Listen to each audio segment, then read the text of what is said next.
বন্ধুরা, আজকে রান্না করব একদম সিম্পল রান্না। আলু পটল দিয়ে একদম জিরা তেজপাতা সম্বরা দিয়ে এই মাছ দিয়ে ঝোল। আর এটা শরীরের জন্য ভীষণ উপকারী, তোমরা নিজেরাও বুঝতে পারো। চলো রান্নাটা শুরু করে দিই।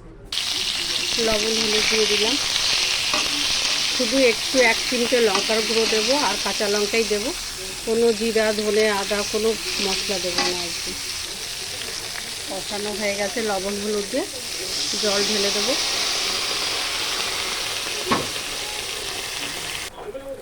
ঝোল ফুটে গেছে, এবার মাছ দিয়ে দেবো।